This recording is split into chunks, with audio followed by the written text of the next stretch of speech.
Sempre tive a sensação de que havia algo faltando na minha infância. Uma espécie de vazio sem forma, como quando você procura por uma palavra que está na ponta da língua, mas não consegue lembrar. Cresci em uma casa de subúrbio na cidade de Ouro Branco, em Minas Gerais. Uma casa comum, com suas paredes brancas descascando, janelas de madeira e um quintal estreito cheio de árvores mal podadas. Nada ali gritava mistério. Nada, até eu encontrar aquela foto. Foi durante a arrumação da antiga cômoda da minha mãe. Ela havia falecido 3 meses antes e só então eu tive coragem de voltar a casa para resolver as pendências. Era uma tarefa solitária. Meu pai havia morrido quando eu ainda era criança e eu era filho único. Sempre fui. Aquela tarde estava estranhamente silenciosa. Nem os pássaros do quintal pareciam cantar. Lembro de abrir a última gaveta e encontrar um envelope grosso, amarelado pelo tempo. Nele, dezenas de fotografias antigas, festas de aniversário, almoços de domingo, Natal, Páscoa. Eu as folheava com um sorriso discreto no rosto até parar numa imagem que não fazia o menor sentido. Era o meu quarto de criança, a colcha azul do Batman, os brinquedos espalhados, minha bicicleta encostada no canto. E ali, bem no centro da imagem, eu, sentado no chão, sorrindo para a câmera. Ao meu lado, um menino da minha idade, com o braço em volta dos meus ombros, também sorrindo. A imagem era perfeitamente nítida. Eu conseguia ver os detalhes do seu rosto, o cabelo castanho claro, os olhos arredondados, a camisa do cruzeiro.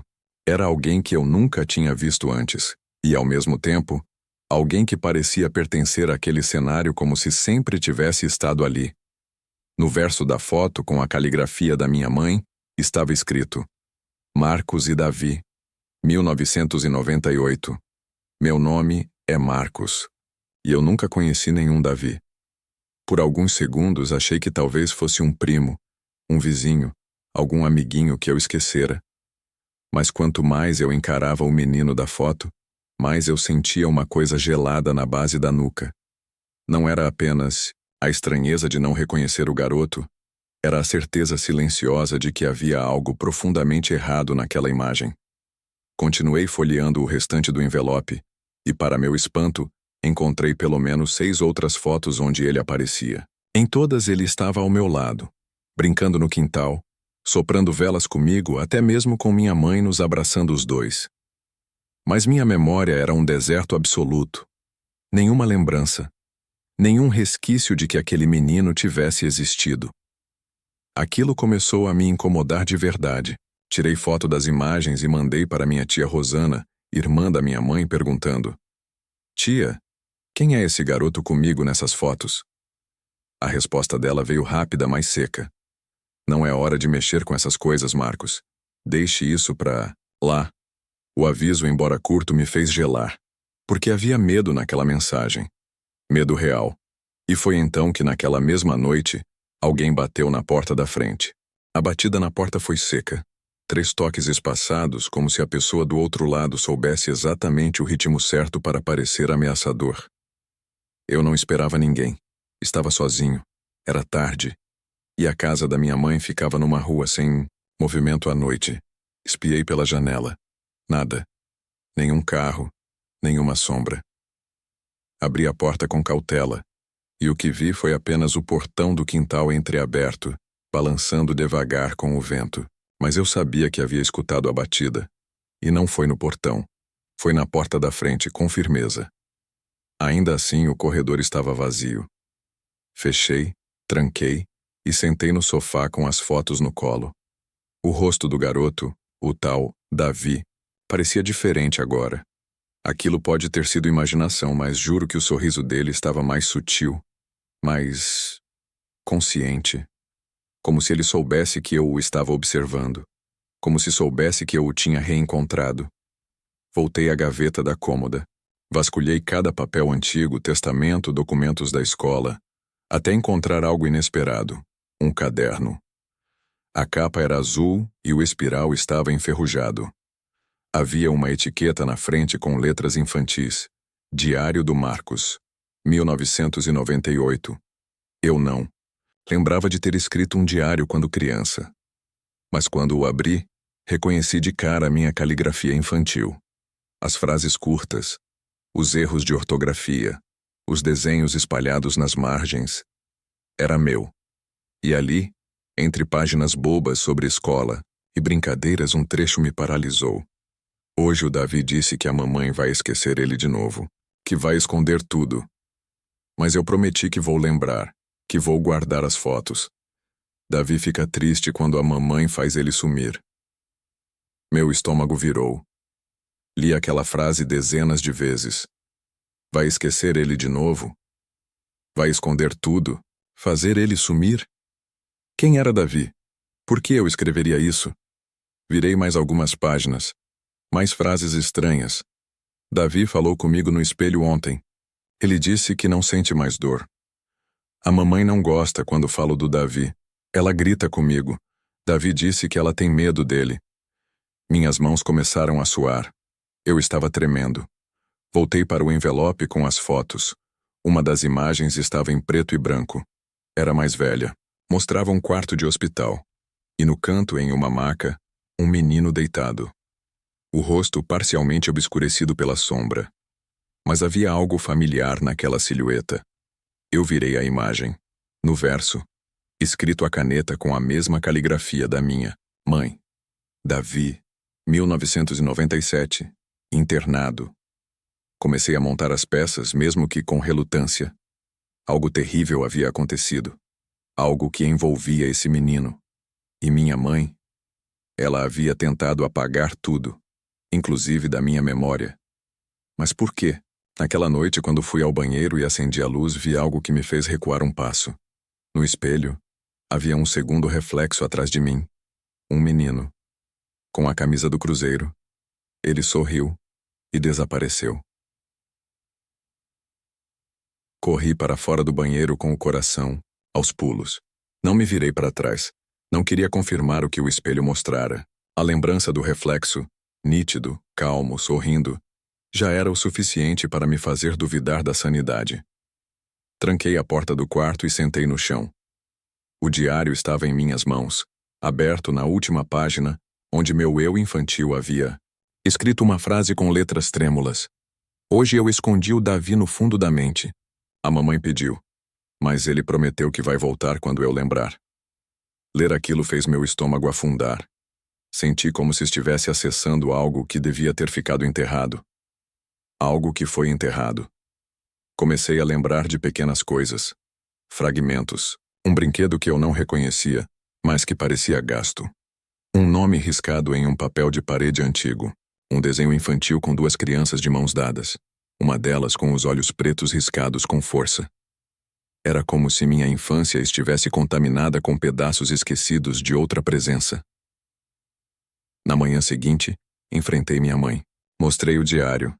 As fotos. Ela empalideceu. Onde você encontrou isso? Ela perguntou, a voz quase sem ar. No fundo da gaveta. E a senhora mentiu para mim a vida toda? Ela se sentou devagar, como se o peso das lembranças fosse maior do que conseguia suportar. Eu não menti. Eu apaguei. Era diferente. Apagou, ela olhou para o chão. Davi era doente. Não no corpo. Ele via coisas. Dizia que ouvia vozes, que sonhava com lugares onde ninguém voltava igual. E então, ele começou a mudar. Ficava horas parado olhando o espelho.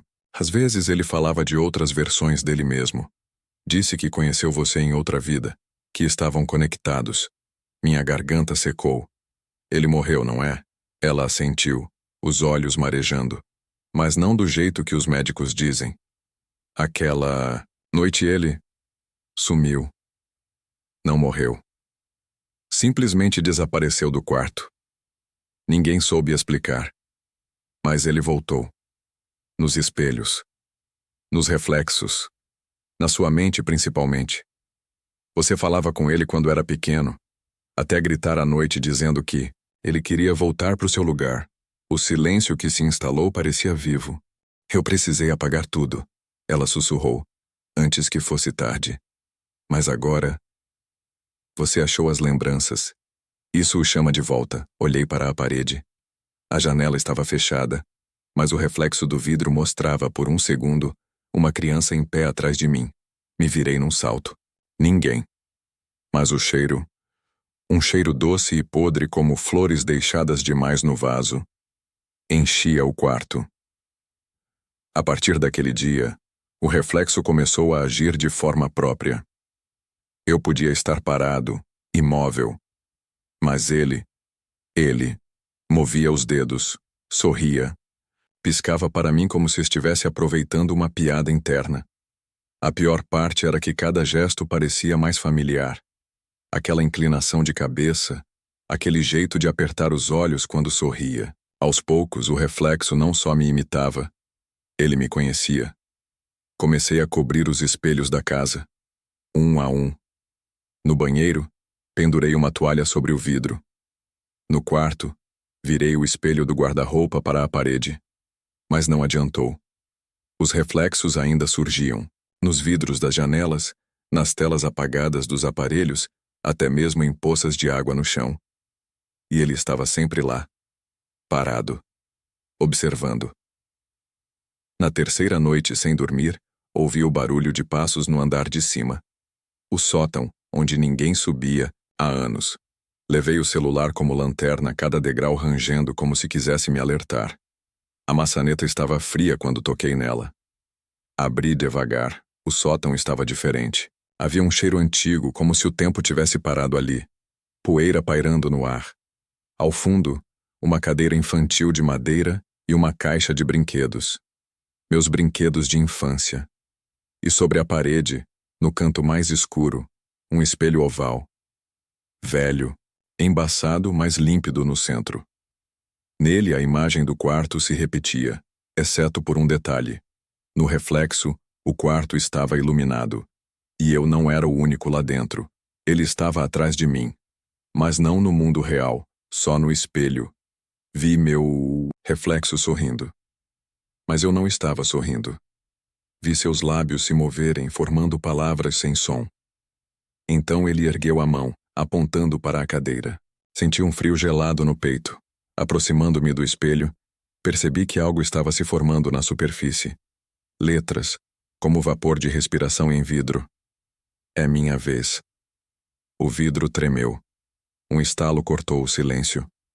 A moldura se rachou. Recuo, mas o espelho vibra como pele, vivo. E então ele coloca a mão do outro lado. Pressiona contra a superfície. E atravessa. Toquei o chão ao cair para trás, mas quando ergui o olhar, o espelho estava intacto. Nenhuma rachadura. Nenhuma vibração. Nenhum reflexo.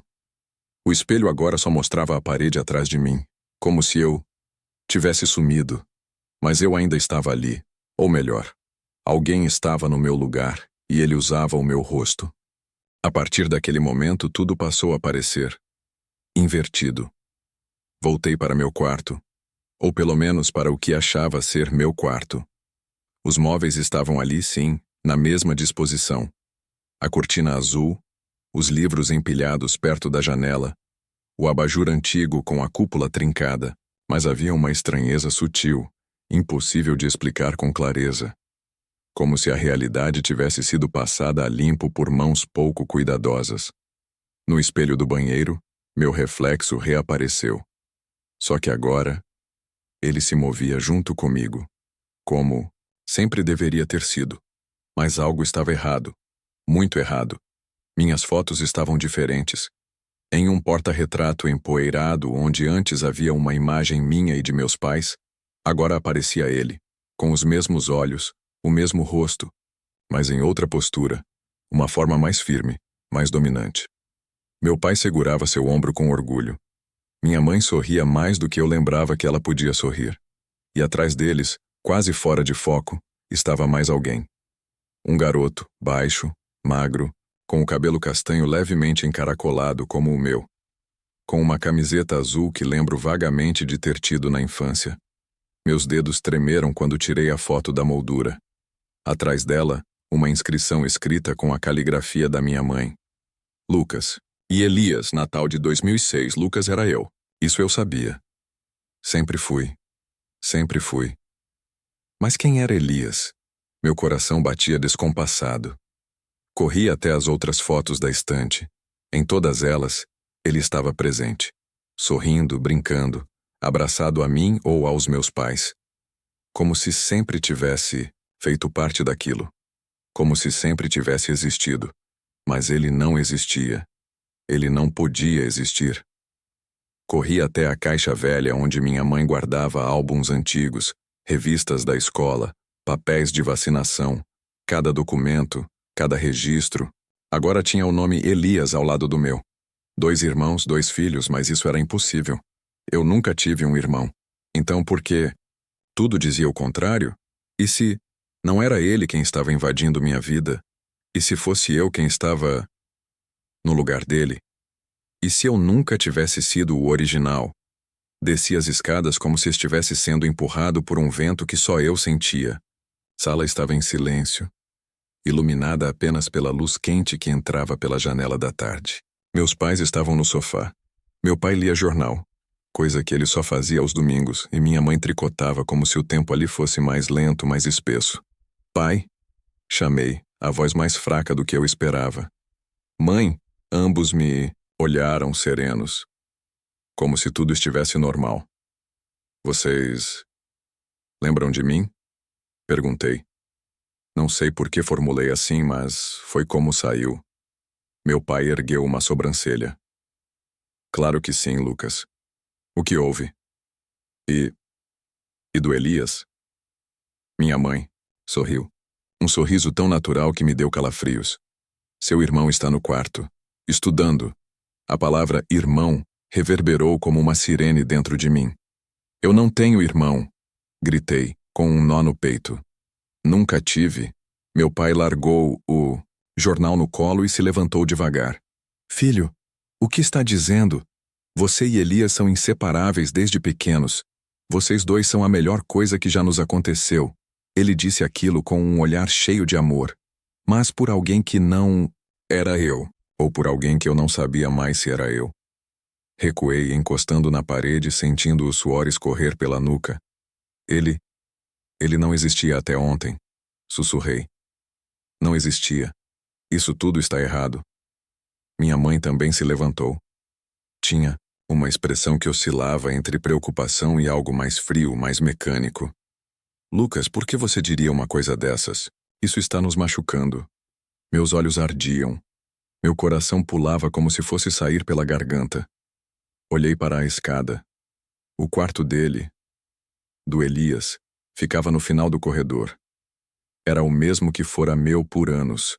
Subi de 2 em 2 degraus, ignorando os protestos suaves dos meus pais. Quando cheguei lá em cima, a porta estava fechada. Tremendo, girei a maçaneta. O quarto estava arrumado com uma escrivaninha cheia de cadernos, livros de física e um pequeno globo iluminado. Na cama, um casaco azul dobrado com cuidado. E na parede, uma série de fotos minhas. E dele. Juntos. Desde crianças até a adolescência. Mas o pior não foi isso. O pior foi o espelho. Na lateral do quarto, havia um espelho de corpo inteiro. E quando olhei para ele, eu não estava lá. Não havia reflexo nenhum. Mas vi ele, Elias, de pé, dentro do espelho, olhando direto para mim. Como se estivesse do outro lado há muito tempo. Como se sempre estivesse esperando esse momento. Ele sorriu. Um sorriso lento, controlado, familiar demais. E então ele levantou a mão e encostou no vidro. Meu corpo ficou paralisado. Eu ouvi, não com os ouvidos, mas por dentro. A voz dele, baixa, como se sussurrada diretamente em meu pensamento. Você está no lugar errado, Lucas. Esse sempre foi o meu mundo. E antes que eu pudesse gritar ou correr, o espelho se escureceu. Um clarão silencioso engoliu tudo.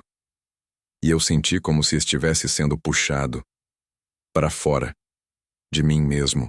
Acordei, ou achei que tivesse acordado. O quarto era o mesmo.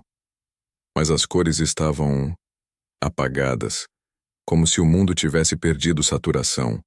O ar era mais pesado, silencioso demais, e o espelho estava lá, mas agora refletia apenas uma parede lisa e fria, como se tivesse se tornado um painel cego e inútil. Me levantei devagar. A cama não era mais a minha. As roupas nos cabides não eram minhas. Os cadernos, os livros, nada tinha minha letra. Tudo pertencia a alguém chamado Elias. No reflexo da janela, consegui ver um vulto. Me aproximei. Era meu rosto, mas pálido, distante, como se estivesse sob um véu de vidro grosso. Dei um passo para trás. A porta se abriu com um leve estalo. Minha mãe. Mas ela não me olhou com a expressão de susto ou preocupação de antes. Ela sorriu. Um sorriso carinhoso, acolhedor. Bom dia, Elias. Aquela palavra me atravessou como uma lâmina. Eu abri a boca para dizer, eu não sou o Elias. Mas as palavras não saíam.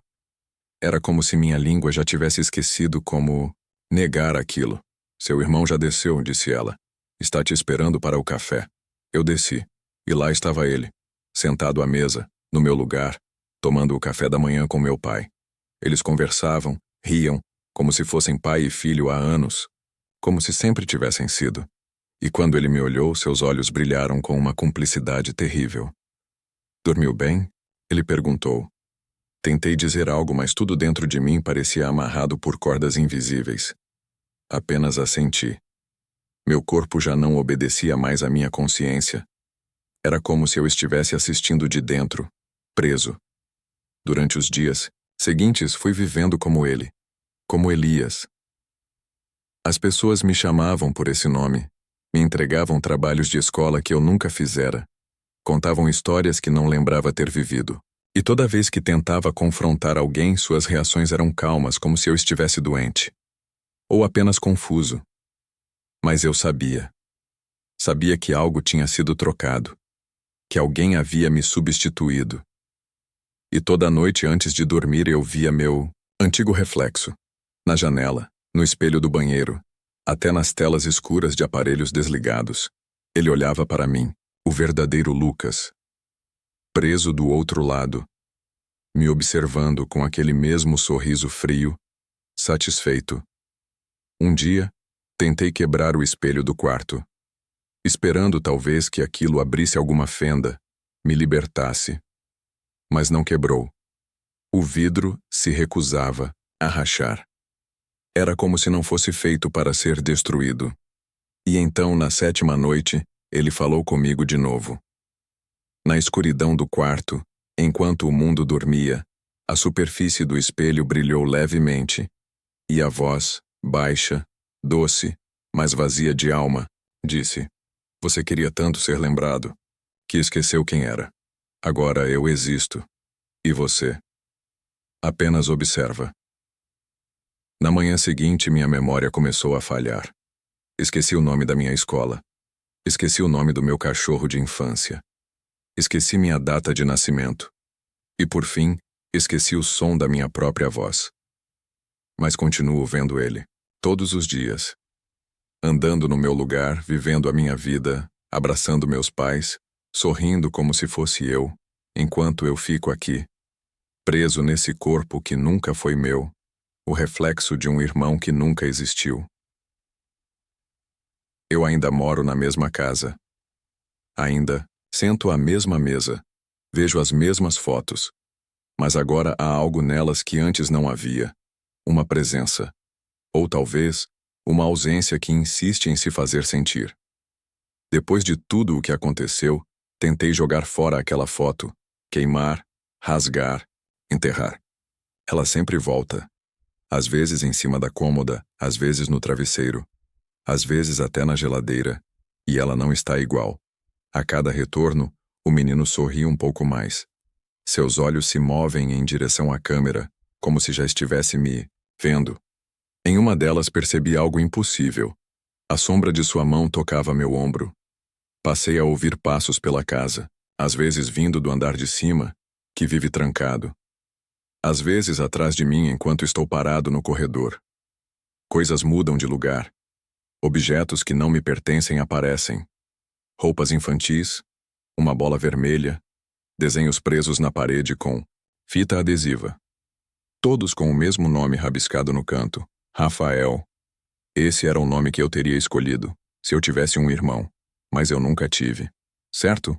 Hoje, por fim, fui até o quarto dos fundos, aquele que sempre permanecia trancado. Quando abri a porta, o cheiro de mofo e tempo velho era quase sólido. No centro do quarto havia uma única coisa, um berço. Nele, uma manta azul com o mesmo nome bordado em linha torta. Rafael. E então eu ouvi uma respiração. Baixa. Logo atrás de mim. Não estou mais sozinho nessa casa. Talvez nunca tenha estado. Se você encontrar uma foto antiga da sua família, olhe com atenção. Repare nos cantos, nos reflexos. Veja se todos ali fazem sentido. E, principalmente, veja se você se lembra de todos eles. Porque, às vezes, as memórias não mentem, mas os registros sim, e há coisas que insistem em ser lembradas mesmo que nunca tenham existido. Ou, talvez justamente por isso.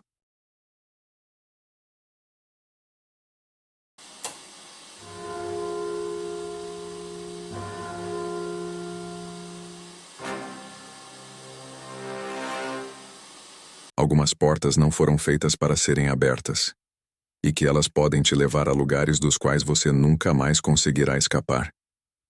Tudo começou quando eu me mudei para um apartamento antigo no centro da cidade. Era um lugar barato, com paredes desgastadas pelo tempo e um cheiro persistente de mofo. Eu sabia que havia algo estranho ali desde o primeiro dia, mas nunca imaginei que aquela porta mudaria minha vida para sempre.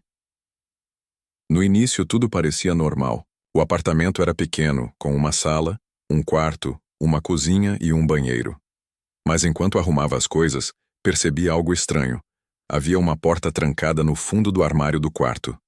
Ela estava coberta por caixas empoeiradas e parecia ter sido escondida de propósito.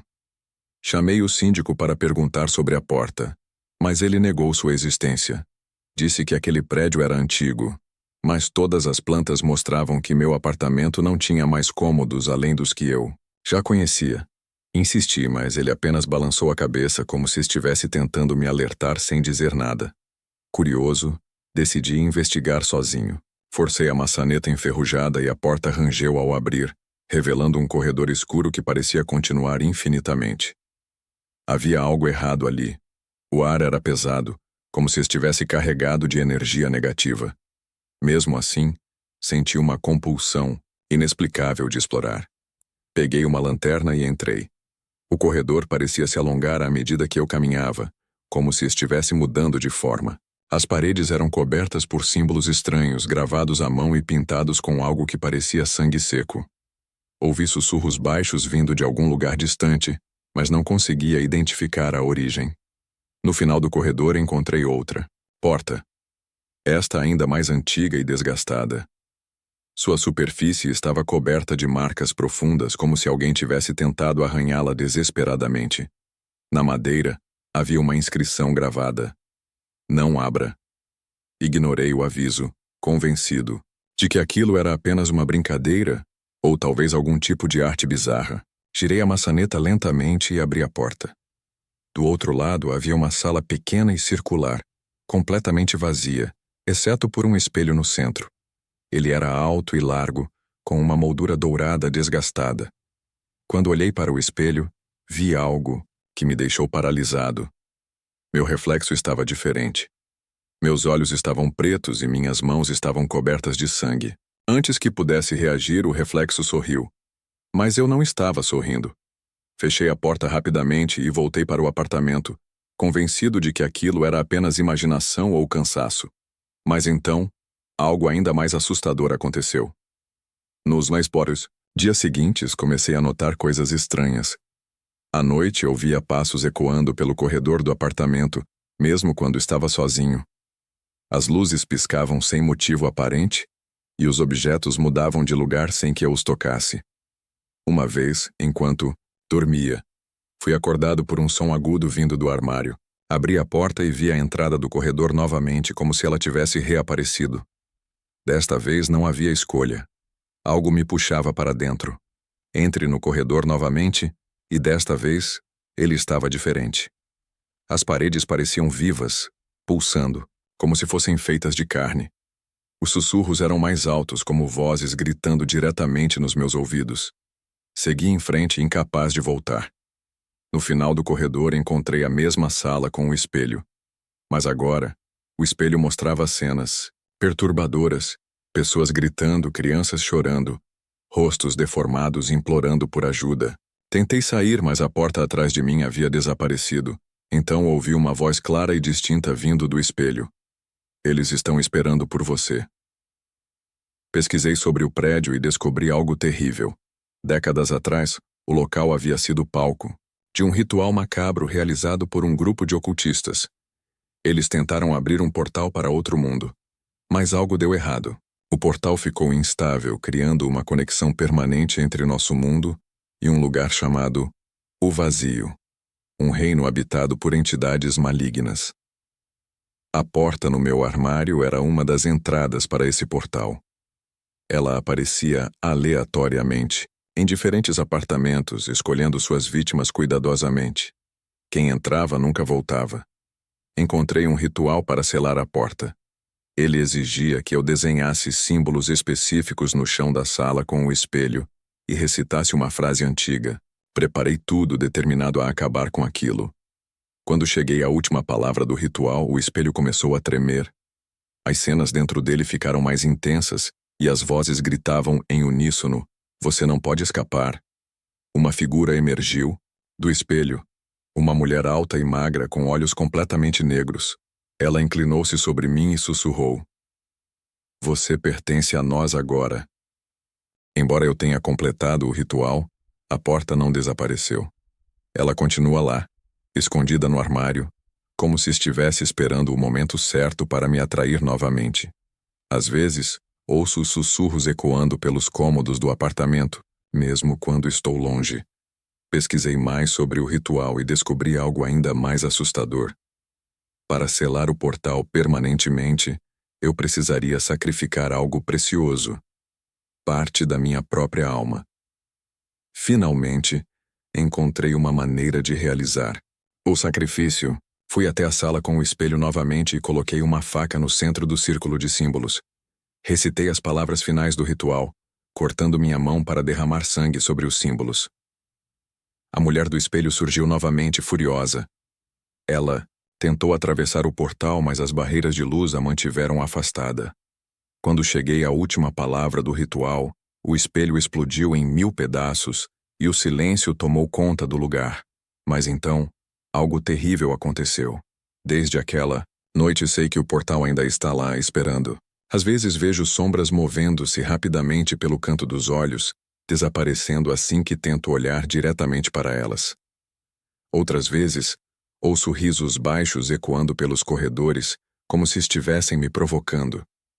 Se você encontrar uma porta que não deveria existir, não a abra. Não importa o quão curioso você seja, não importa o quão seguro você se sinta.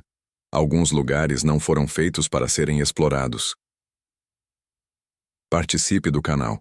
Deixe like, um comentário, se inscreva, ou deixe o seu relato.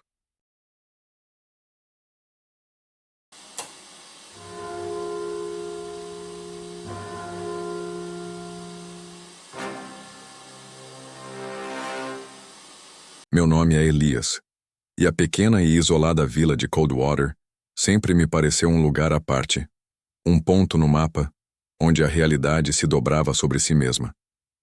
Vim para cá como antropólogo, buscando desvendar os mistérios de uma antiga tribo indígena que habitou a região séculos atrás. Encontrei muito mais do que folclore e lendas. Encontrei o terror que espreita no abismo entre os mundos. A vila, aninhada em um vale profundo cercado por montanhas imponentes e florestas densas, era envolta em uma névoa persistente que parecia sussurrar segredos ancestrais. Os moradores isolados do mundo exterior mantinham tradições estranhas e evitavam falar sobre o passado da região. Havia uma aura de mistério e medo que pairava sobre Coldwater, uma sensação de que algo antigo e maligno espreitava nas sombras. A lenda local falava de um portal, um abismo entre o nosso mundo e um reino sombrio habitado por entidades ancestrais e poderosas. A tribo indígena, conhecida como os Filhos da Noite, realizava rituais complexos para manter o portal selado, temendo que sua abertura traria o caos e a destruição para o nosso mundo. A chave para desvendar esse mistério, descobri, estava em um artefato antigo. Um amuleto de obsidiana esculpido com símbolos estranhos e pulsantes. O amuleto, segundo a lenda, era capaz de abrir o portal, mas também de selá-lo, dependendo da forma como era usado. Encontrei o amuleto em uma caverna, escondida nas profundezas da floresta. Um lugar úmido e frio com paredes cobertas de musgo e símbolos entalhados. Ao tocar o artefato, senti uma onda de energia percorrer meu corpo. Uma força ancestral e poderosa que me conectou com algo além da minha compreensão. Tive visões fragmentadas de um passado distante, de rituais macabros e sacrifícios humanos, de entidades sombrias e imponentes que se moviam entre as sombras. A partir daquele momento, minha sanidade começou a se deteriorar. Pesadelos vívidos me atormentavam a cada noite, povoados por criaturas grotescas e paisagens distorcidas. Vozes sussurravam em minha mente, palavras ininteligíveis que me faziam questionar minha própria identidade. A linha entre a realidade e a alucinação se tornou cada vez mais tênue, e comecei a ter lapsos de memória, esquecendo momentos importantes do meu dia. Os moradores de Coldwater, percebendo minha crescente obsessão pelo amuleto, começaram a me evitar olhando-me com medo e desconfiança. Alguns sussurravam sobre a maldição do portal e o perigo de despertar as entidades ancestrais. Mas eu estava determinado a desvendar o mistério, mesmo que isso me custasse a vida. Guiado pelas visões e pelos sussurros em minha mente, descobri que o portal estava localizado em um antigo templo no topo da montanha mais alta da região. O templo, em ruínas e envolto em uma névoa constante, exalava uma atmosfera de decadência e terror. Ao me aproximar, senti uma presença maligna e opressora, como se algo estivesse me observando das sombras. No interior do templo, encontrei uma câmara circular com um altar de pedra no centro. No altar, havia uma abertura escura e profunda, o portal para o outro mundo. O amuleto de obsidiana pulsava em minha mão, atraído pela energia do portal. Hesitei por um momento, dividido, entre a curiosidade e o medo. Sabia que estava prestes a cruzar um limiar perigoso, a me aventurar em um reino proibido. Mas a sede de conhecimento era mais forte. Com mãos trêmulas, usei o amuleto para abrir o portal.